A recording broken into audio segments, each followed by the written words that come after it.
Yes, yes, yes. Welcome back to the PMC podcast. And today I'm joined by another very special guest, Holly Davage. Holly, how are we? Good, thank you. How are you?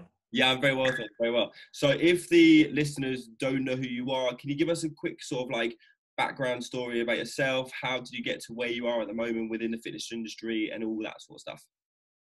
God, this might take a while. Take your time. Okay, my name is Holly. I am currently working as a clinical research associate at a multinational company in Dublin. And I am also an online coach. I just started my online coaching business a couple of months ago. I'm a MAC nutrition certified nutritionist, and I'm also currently working to get my level 2 and level 3 personal training qualifications while in lockdown. That's what I'm currently at the moment. I first got into like the fitness industry and training properly way back in 2017, not that long ago, but 2017 when I graduated from my university with a degree in genetics, and I was offered a position at Cambridge University in the Department of Medicine. So I flew over to Cambridge by myself, found it a bit lonely, found it quite hard being away from home. So I had like one housemate who one day like knocked on my door and asked me did I want to come train with him and his friends, and I just like jumped at the chance because I just wanted a reason to like do something social in the evenings. So I went to train with him. He kind of showed me around the machines and stuff like that because I was always terrified to go near them when I was in like that stage, like the cardio bunny era. So he showed me around, and I'm just very like, I get quite addicted to things, so I just got obsessed with the gym then, and I was training like 6 days a week, and I absolutely loved it. And like it was the first time in my life that I kind of went to the gym not purely to lose weight or look skinny or because I didn't like how I looked or anything. I purely went because I wanted like a community. I wanted somewhere to go where I could get to know people and like have similar interests as me and kind of develop that like kind of community there. So I got really into it then, and then I decided to hire a coach even before I even thought about competing because I just wanted some accountability and some structure. And then I kind of discovered the whole world of Instagram and everyone who was competing and getting on stage. And I remember my first year going to Body Power, I looked at the stage and I was like, oh my God, this is crazy. Like everyone is so orange and like everyone's so jacked. What is this world? What is going on? And I like little did I know that the very next year at Body Power I'd be on that stage. So it was just crazy how things kind of advanced so quickly. So I just fell in love with the idea and I decided to go for it. So I've had 2 competitive seasons now. I did 2018. I did 3 shows then, and then I took a little bit of an off season for about 6 months, and then I did 2019 season. I did 4 shows then. Okay. My season in mid-November, and then I started working with Luke from the Muscle Mentors to do like a very optimized, maximized off season to make sure I gained as much muscle and got as jacked as I possibly could, so that hopefully I could come back in 2021 and start a new season again. So that's kind of me up to now. So I'm just in the middle of an improvement season, kind of settling into it, trying to find out like how to live a life when you're not constantly dieting all the time. Yeah. Bit of a learning curve, but so far so good. I feel happy at the moment. Oh, amazing. Yeah. So this is like the first year that you've taken off. Yeah, first year. But it's probably quite a good year to do so, especially with this whole situation. Yeah, it's my first year where I'm not planning to diet since like 2016, I'd say. But yeah, I'm very lucky that like I knew I was going to experience so much FOMO with everyone prepping and getting on stage. But the fact that this isn't happening at the moment actually suits me quite well because like I can't feel that, oh God, I feel so left out. No one is prepping at the moment. Yeah, no. Yeah, that's one of the things I was going to ask you is going to be how are you finding this sort of like extended off season like gaining phase at the moment? Because I know that when I diet, or no, so essentially when I try and do a extended sort of gaining phase, is something that I really struggled with because like you constantly like look at yourself like, oh, I'm not as lean as I was, or you compare yourself to like, oh, I'm just looking a bit fluffy, and it's hard to sort of, it's more of one of these things that we have to sort of just like put our head down and get to work because we don't see that sort of like week to week improvement like we do when we're dieting. When we're dieting, we look in the mirror and we're like, okay, cool, I'm looking leaner, things are good. But when we're actually shifting the focus and trying to put muscle tissue on and trying to be in this gaining phase, it's hard to, because you look in the mirror like, oh, doesn't really look like anything's changed much. How are you sort of finding motivation with that, and how are you sort of like keeping yourself motivated? Yeah, like I think that is really, really hard. Like when you are in a diet, every action you take, you can kind of see instantly the results. Like by cutting your calories and doing more cardio every week, you look leaner and leaner. The scale goes down every single week, and it is more like instantly pleasing. But for the off season, it is more like a long game that you have to play, and patience and determination really comes into it, where you just have to have faith that the things you're doing every day and the boxes you're ticking and all of the training you're doing and the fuel that you're giving yourself is going to pay off in the long run. But that is something that I have struggled with before, because I am like a top dieter. I'm the best dieter in the world. But then you have to keep reminding yourself that like bodybuilding isn't a dieting contest. The diet is simply the way you reveal the work that you've put in. So the dieting shouldn't be your main focus. That should only be the short-term thing. And the long-term thing should be always making progress, trying to build muscle, trying to get stronger and improve your lifts over time. And then I read during lockdown Atomic Habits. And I remember have you read it? No, it's James Clear, isn't it? Yeah. There's a bit that resonated with me, that one of the traits of successful people is delaying instant gratification for long-term reward. So that kind of rings true with the off season as well, that if you're able to be one of those people who can delay that instant feeling of achievement for long-term success, it's going to pay off in the long run. So I just kind of have to remind myself of that every day. But also having a coach to keep you accountable definitely helps. Because I was thinking, I was like, maybe I should just go this off season alone. But I'm really glad I didn't, because I almost need it more in an off season than in a dieting phase, especially as a woman, when you're told by society that you should always want to be slimmer, you should want to be leaner, you shouldn't want to gain muscle, you shouldn't want to be bulky. That, especially as me, like working in an environment that isn't really necessarily anyone who trains either. And people in my work will always be asking me like, why are you trying to gain weight? And what's the point? And do you not want to be skinny? So having all of that in your head, it is nice to have a coach there to keep you accountable and say, no, you're doing the right thing, we're doing what we need to do, and it's going to pay off in the long run. You just have to kind of invest this time now. But I've never heard anyone say, God, I regret doing that long off season. Like, no one has ever said that before. So just to remind yourself of that as well. Yeah, no, that's it. And then like the people who do really do commit to extended like off seasons, you can really see it on stage, especially when they've packed on a load of muscle over the years. And like when you do compete, like I'm not a competitor at all, but I know that I've dieted like year to year, and it's hard to see sort of those improvements, and it's sort of like very slow. But if you actually take the time off and really sort of put your mind to actually an extended gaining phase, you can really see those differences when you next go into like, or when you're next like dieted down and very lean. How's training been at the moment? Obviously, while we're in lockdown, we have no access to gyms. How's things with you? I see that you've got a awesome setup at home, which is amazing. And is any sort of progress in regards to, you are based in Ireland, is there any sort of progress on when they're going to be opening up gyms and stuff like that?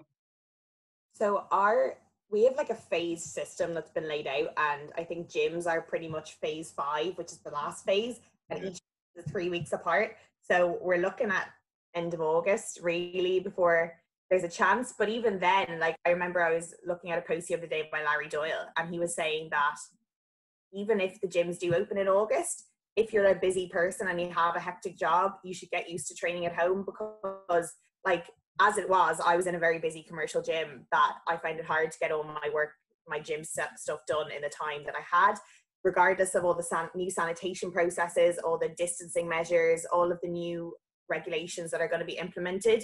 You might be there for twice as long and get half as much done. Yeah. So you kind of need to get used to the fact that you might have to train at home for some time, especially if you're a busy person with a demanding career, which is what I do. And like my job in time will end up being about 60% travel.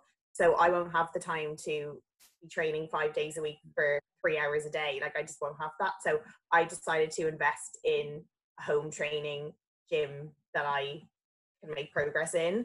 And I've managed to be quite resourceful, and I think I've put a lot of work into having it sorted, because a lot of people keep messaging me being like, oh, like you're so lucky that you have this gym, but like I'm not lucky. Like I didn't have any of this stuff before. You made the action really hard. So I've been like driving all over the place trying to get the stuff, and like I just got I think I have a hip extension coming today, which I'm Have excited you? about. Yeah. You've got like a barbell. Have you got a squat rack? I have a squat rack, well, like a very shaky squat rack, and then I have dumbbells up to 20 kilos, and I have like a multi-gym system with like a cable, Amazing. handy, and then I have a bench, and then I just got a preacher curl the other day as well. Like, Amazing. So training for you is going well. You're still like progressing. yeah, I'm still progressing, but I think it is important to note that it doesn't mean that it's always really motivating either. Like, just because I have the kit, like there's still days, and I've said this to Luke, I've moaned to him a lot, like where I just don't want to do it. And I think it's like when you're so used to your whole routine being, okay, after work, I'm going to get pumped, I'm going to take my pre-workout, I'm going to play some music and get excited, I'm going to go to the gym, I'm going to see my friends, they're going to spot me, there's going to be this atmosphere and that community, as I said. When that's all taken away, you're kind of stripped back to just the weights and just you. And like, it can be quite difficult to kind of maintain that motivation. So I've tried to kind of pull back a bit and come to like realize my reasons for training, like why do I train and what do I want from it, and trying to identify the root of why I do this. And that has definitely helped, because I've just said to myself, look, I want to progress, like training is a part of my life, like I identify as someone who is fit, who is healthy, who is strong, who always wants to progress. And to maintain that identity, I need to keep training, even if it's not in my ideal situation. And if I don't get to see my friends every day, it's not in the gym I want to train with, it's not the equipment that I necessarily want, but I'm just making the most of it while I can. And I think that's the difference between people who have been able to train through this, regardless of the equipment they have, or the people that have just said, I don't have my normal routine, I can't do this. Yeah. Because you reevaluate why you're doing it. Yeah, 100%. That's exactly what I was like at the beginning of this whole isolation period. I was like, I've lost my normal routine. I don't have the environment I'm in. There's no point. I was like, there's no point in me doing this. Like, gyms will be open in 4 weeks' time. I might as well just chill out for a bit, take a bit of time off, then go back into it once gyms are reopened.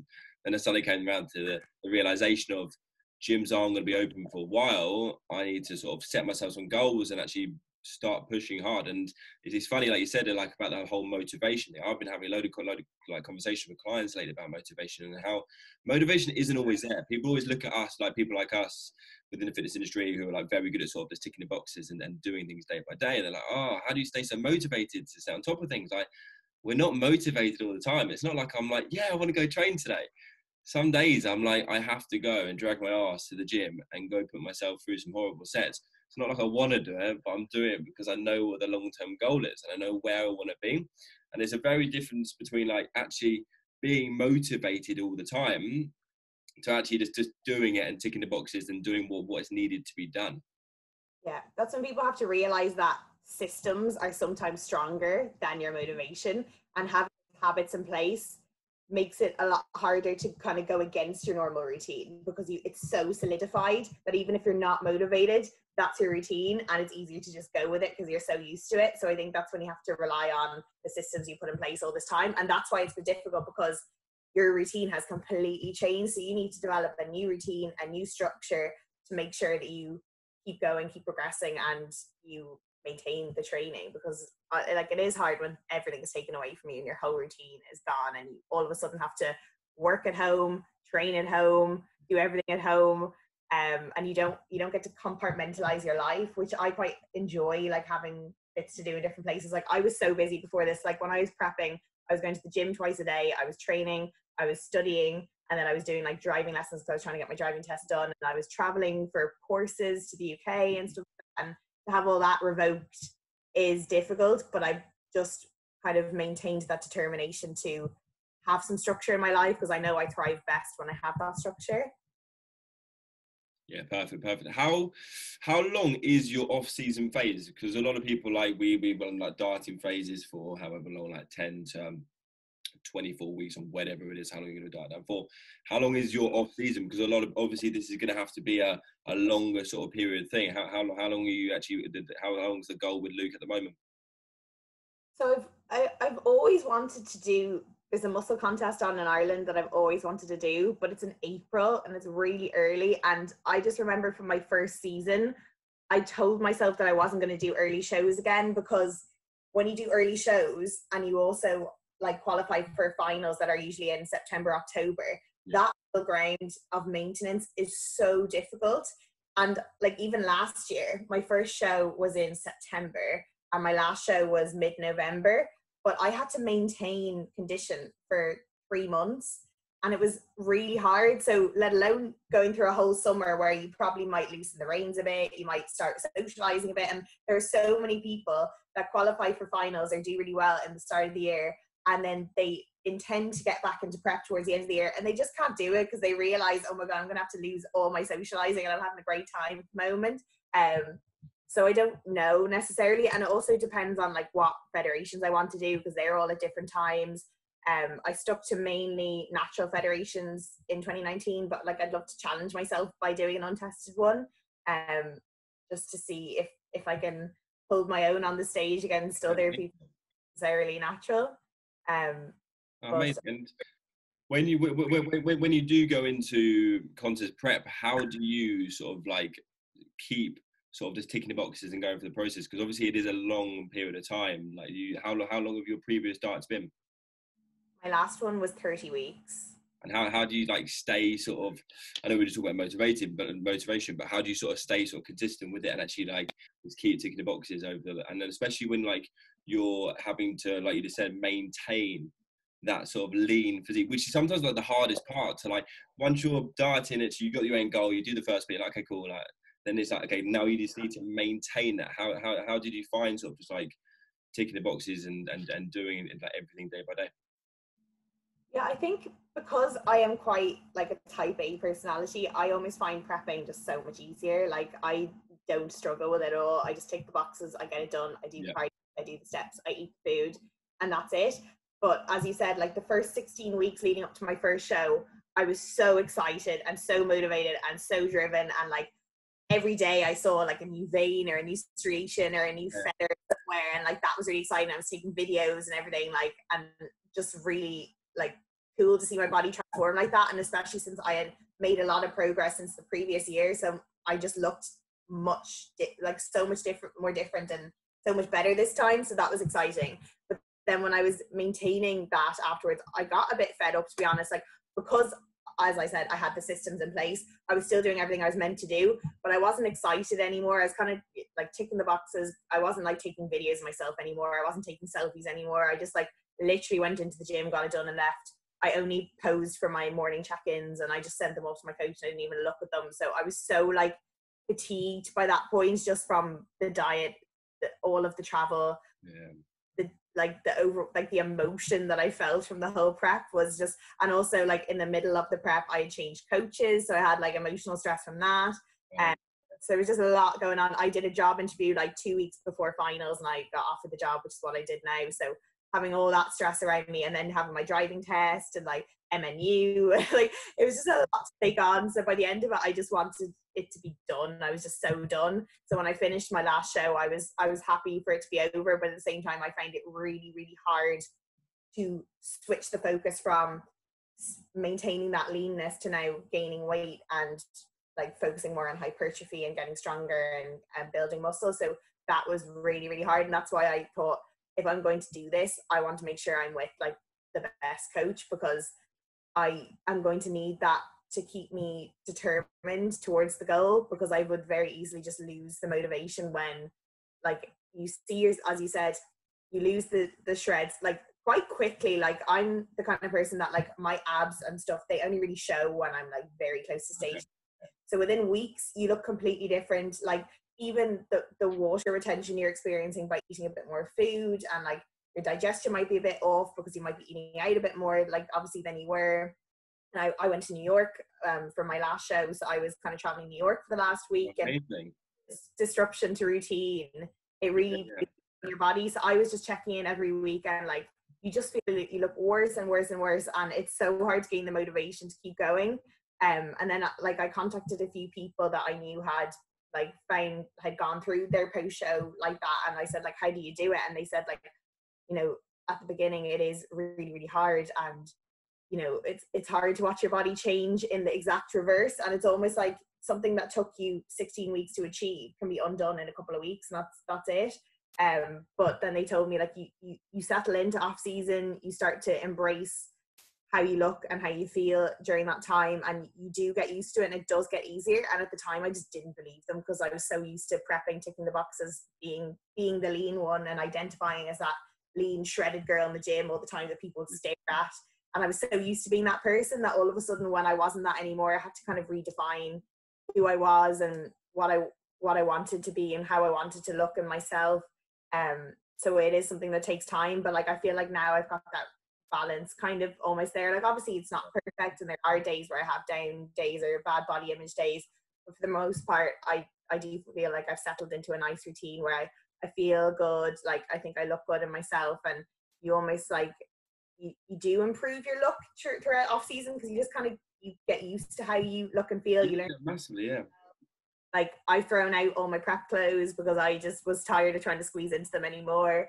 And you kind of you have to just let go of that prep person and accept yourself, because this is who you should be most of the time. Prep person isn't you. That's a short-term thing.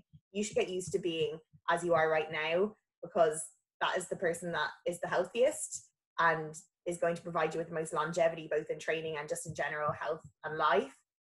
So you have to get used to that person. Yeah, 100%. That's something like I'm doing a photo shoot in like 4 weeks time, and like this.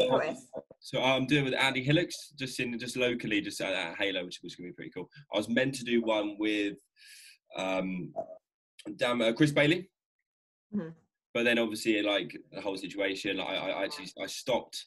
I cancelled the photo shots. I know I'm not gonna do it. There's no point me doing it, putting it through like without going to gym and all that stuff. There's no point doing it. Then I was like, sat myself down. I was like, I need to give myself some goals. I was like, why don't I just do like a quick sort of diet? I'm only doing a 9-week diet, and I'm just going to do a little photo shoot at the gym. But it's something that I'm already a little bit concerned about, is how I'm going to be at the end of the diet, and actually like how my body's going to be. I'm already thinking like, what do I fancy eating after? But then I'm like, oh, but I don't want to eat too much because I don't want to ruin the physique. That's why straight away when I finish this dieting phase and doing it, I'm going to jump straight on board with Ryan, and we're just going to do like a hefty sort of like gaining phase, so I can have him in my corner the whole time, just to literally just tell me like, stop being an idiot. You don't need to mini cut. You've only been gaining for 4 weeks, like, and actually just like be productive and actually put on some tissue, because it is something that's really difficult to actually just to stay motivated. And that's why like having a coach within a gaining phase is so important. It's, as a lot of people don't do, they just sort of hire a coach for the dieting phase. But I'd, like you said, like just like the dieting side of things, I find easy. Just like day by day, ticking the boxes, doing what you've got to do, and like worst comes to worst, you're hungry. But like it's your choice. You're choosing to be hungry. Like, you're not doing it. You're doing it for yourself. And like you're tired, you're fatigued, but just because you get on with it. And it's hard when it's more like the gaining side of things, when we have a lot more variety. We have a lot more. We can do a lot more, and it's easy to sort of just like fall off the bandwagon and such, like, just gonna go out all the time and like not like sort of keep up with like protein feedings, and not really like sort of keep up with like training, be a little bit more relaxed with things. But when you're dieting, it's easy to just go like ticking all the boxes. Yeah. And is there anything that you would do differently going into this prep than you've done in previous preps? I'm just trying to think. Like my last prep went quite seamlessly, to be honest, for most of it, until like towards the end. But for most of it, because I was so active, I was working as a clinical research coordinator at a children's hospital, and I was doing close to 20,000 steps a day without trying. So my calories, for the most part, never went below like 1,600. So it was seamless. Like I never plateaued. My weight just continued to drop, and I think it's because I had the structure in place and I knew how to organize myself properly that it was okay. I think like towards the end things got a bit messy. But I don't know if I made any mistakes. I think I did everything like the way I would like to do it this time, except I think the difference is this time is to just have the longer off season to make sure I put myself in the best position. Like even looking at my physique now to my starting position, because I started prep this time 1 year ago now, and I compared my check-ins just to see like off season to off season how I look, and like I've already made those improvements. So I think just give myself the best starting position available, and then having obviously Luke by my side to prep me, I think would be like obviously the most optimal, I think. But yeah, I think everything went fine, and just like continuing posing lessons throughout off seasons, so that when I do go into prep, it's all about tweaking, because posing is just so important. And it's something people only start when they start a prep, whereas I'm determined to continue it on. Like I'm doing like once a month at the moment, just to make sure I don't slip into bad habits, and so that I kind of remember my routines and stuff, so that when it does come to prep, you tweak things based on how you lean out, and what looks best. So just that kind of thing, just treating your off season not as like a oh feck it, you know, it's time to just relax. Like using it wisely and using it as, okay, what can I do now that will make my prep so much easier in the long run? And being smart about it, I think that would be the main thing. Yeah, and keeping the foot on the gas in actual the off season as well. Yeah. So you diet down from 16 to 30 weeks for prep for competition. What's it actually like on show day? What is the show day experience like? Is it all like worth it? Yes, absolutely. Like I remember my very first show, I had prepped for 12 weeks, like in 2018, and I thought it was going to be my only show.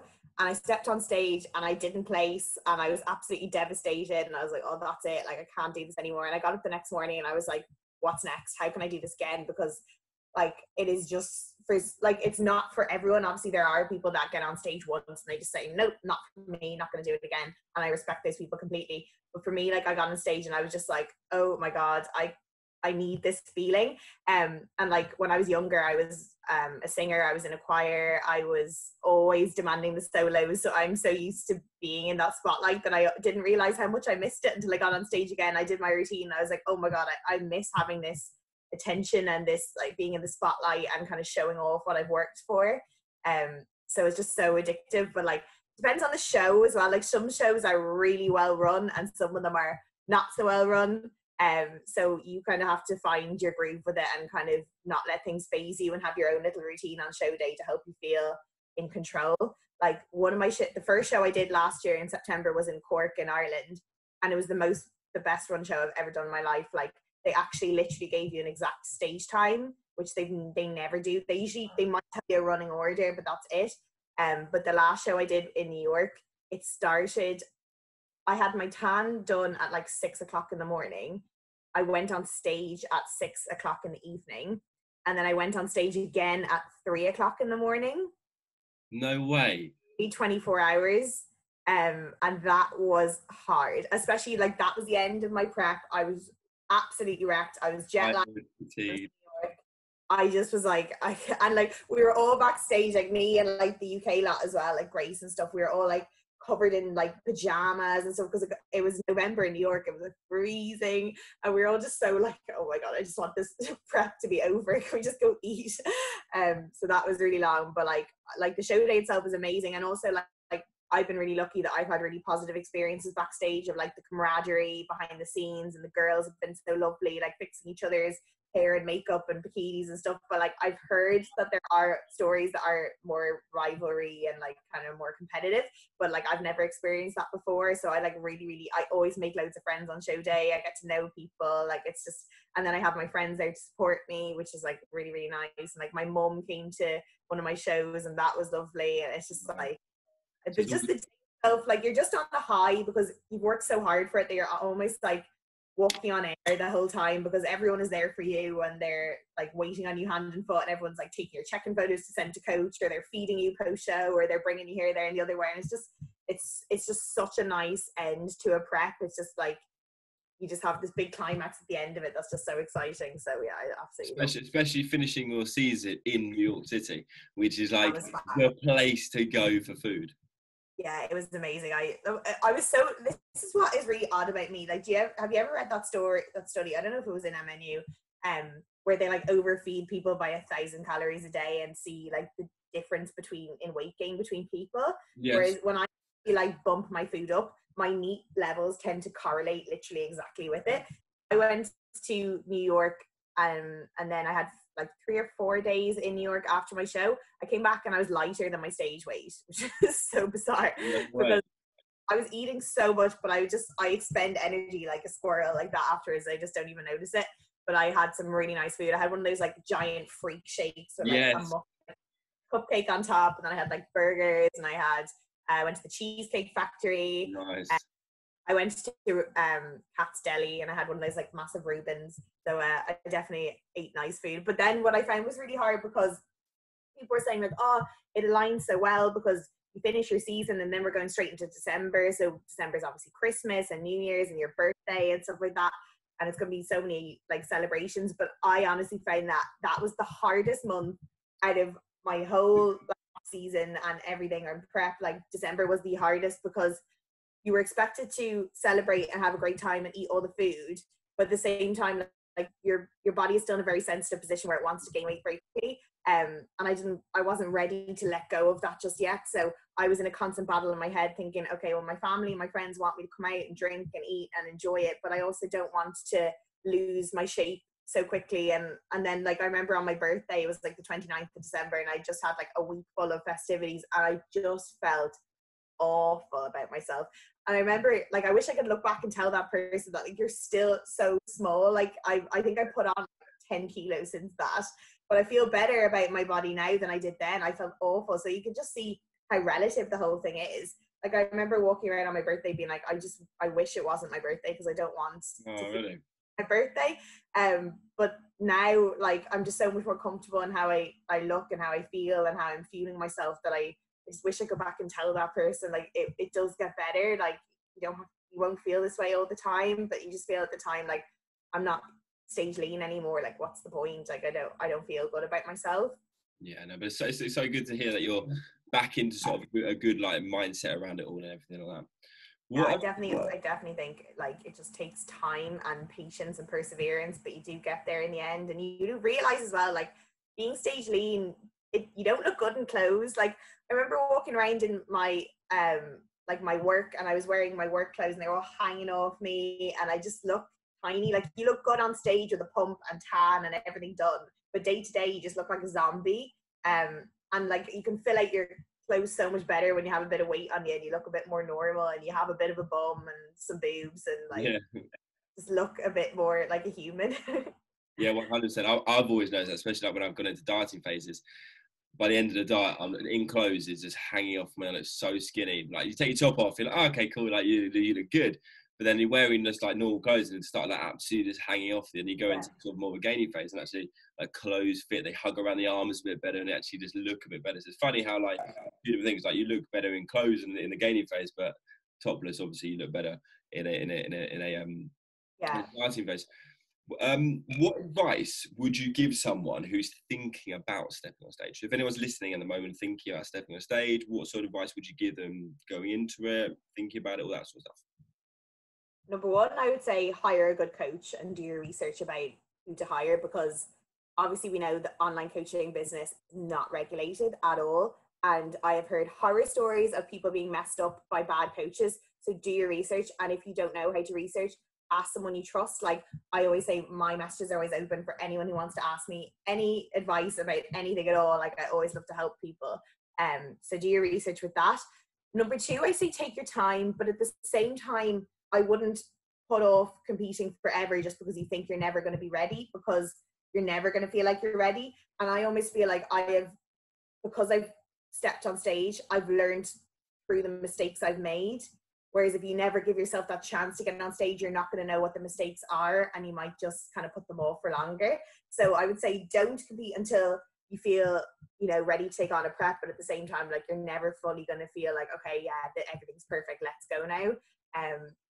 So, and just like have fun with it. Like, if you're not like professional and you're not making money from it, and you're just doing it for fun, you should do it because you love it and you enjoy it, and not because you feel like you should do it. It's not for everyone. You don't it's not necessarily the epitome of health. So if you're trying to live a fit, healthy lifestyle, it's not necessarily conducive to that. You should do it because it's something you want to challenge yourself with. It's something you want to see if you can achieve. You want to see how far you can go. But you shouldn't be doing it for the wrong reasons. And if you just want to get super shredded, then that's not necessarily the best way to go about it. And I would suggest maybe like doing, as you have done, like a photo shoot prep or like a holiday prep or something like that, to see if you're really up for it, because it does go to the next level. And just because you've done a diet for a beat that 1 year, it's not the same thing. And you have to be like mentally ready for it as well. Have everything in place. Make sure you're stable financially, with your career, with your family, with your relationships and everything, because things will get tested. And if they're not already solid, then like I've heard a lot of people as well who've gone into preps and their relationships have ended because of it, or they've fallen out with people because of it. So it's not something light to take on. But at the same time, if you're passionate about it and it's something you've been dying to do, I think definitely absolutely go for it. Just make sure you have the right coach, you have the right mindset, you have people around you supporting you. Because it is lonely by definition, you will feel very lonely. So to have kind of the network behind you will definitely help.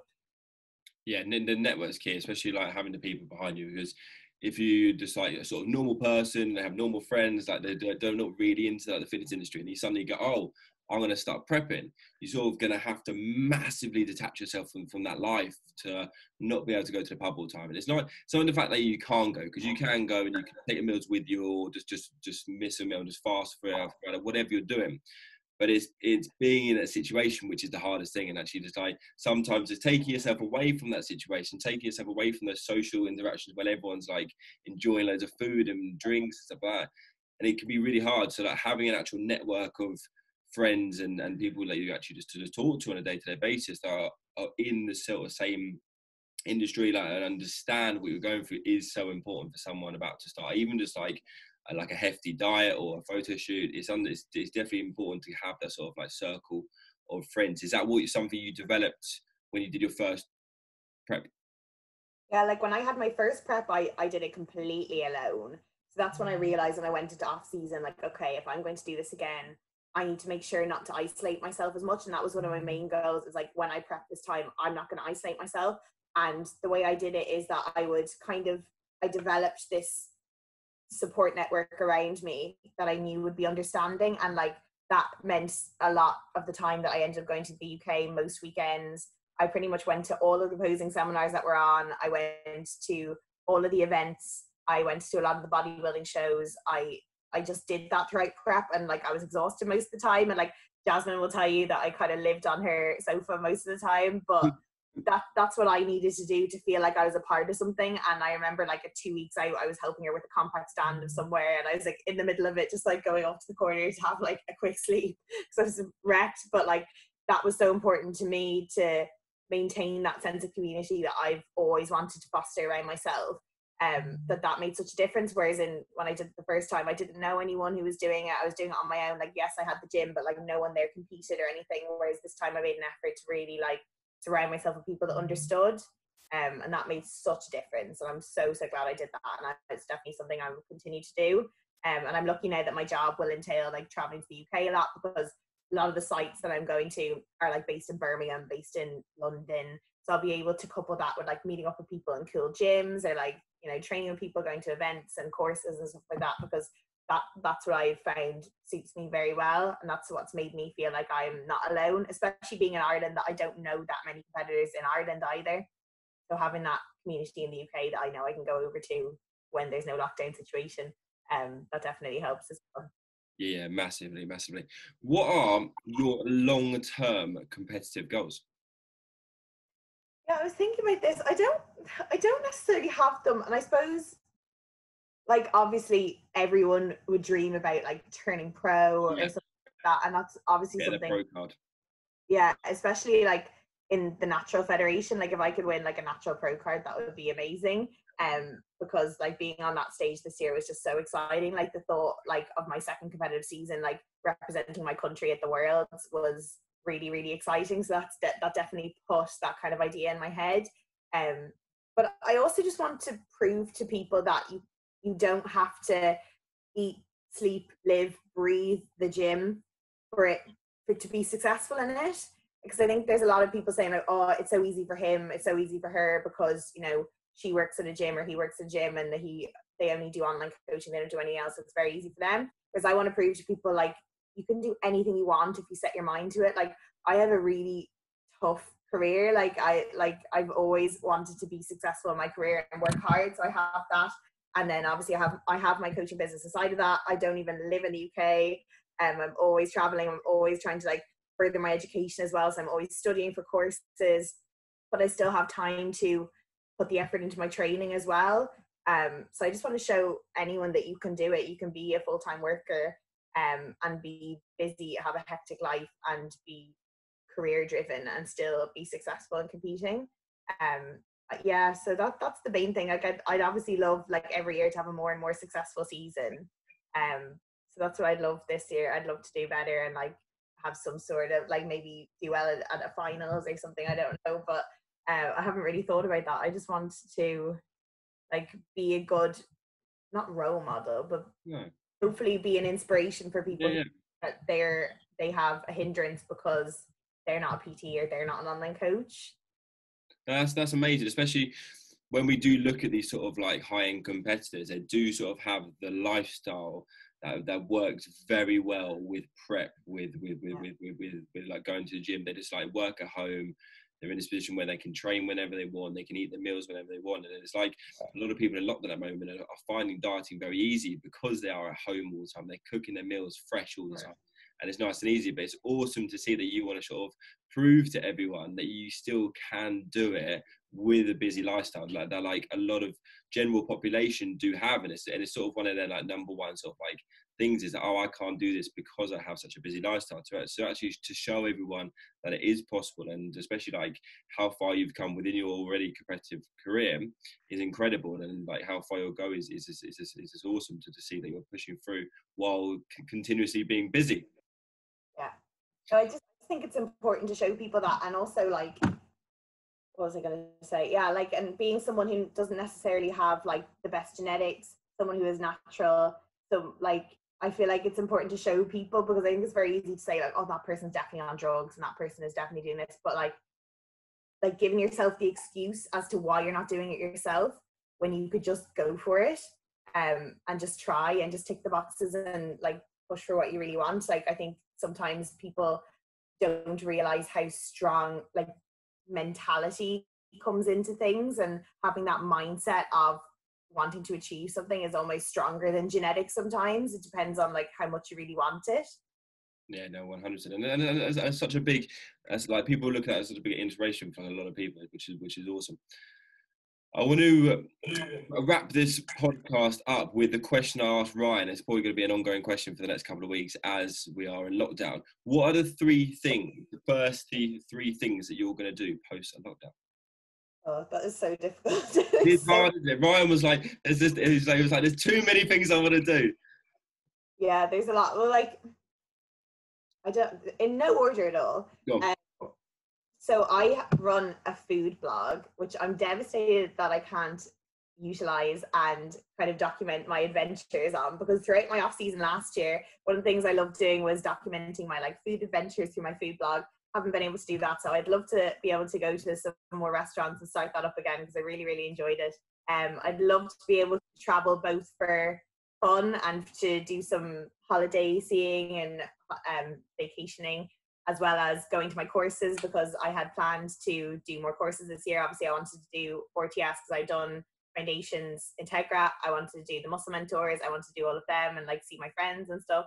And then also start working from like traveling for my job, because like I got this job almost 4 months ago now, and I should really have been to multiple sites visiting and conducting clinical trials at this point, but obviously we've been put on hold, so that is a problem. But then also just seeing my friends, seeing my family, you know, reuniting with people I haven't seen in so long, and just kind of enjoying the summer that we're meant to have, by like having barbecues and stuff like that. I miss that so much, and it's something that like, because I prepped for the whole of last summer, I was thinking like, God, I can't wait for 2020 summer, because I'm going to be with my friends all the time. We're going to be able to go out and have fun and do barbecues, go to the beach and travel. Obviously, none of that has happened, so I'm hoping I'll get a bit of that as well. Fingers crossed. We'll catch summer. 100%. And from the 1st of June in the UK, we're allowed to have barbecues out like with 10 people in our gardens. Is that the same in Ireland? That's nice. Fingers crossed. I don't know if that. I don't think that's the same. At the moment, you can meet up for people for walks, for like one person for walks. I don't know what the next phase is. I think it starts next week. It'll be interesting. So it probably is similar. Because I have like a lovely balcony on the top of my house, and it like overlooks the river, and it's so nice. We have a barbecue up there now, and it'd just be really nice to have people over for that. Yeah, and actually just be social with people and actually just see Yeah, people as well. Like I it's know, I miss difference that. between like having FaceTime calls and like Zoom's been amazing and everyone's really utilized it. But like it's actually gonna be so nice to actually just have like social interactions and actually like shake someone's hand again and hug someone's just Yeah, gonna have a hug. I be miss hugs. it's going to be such a big thing.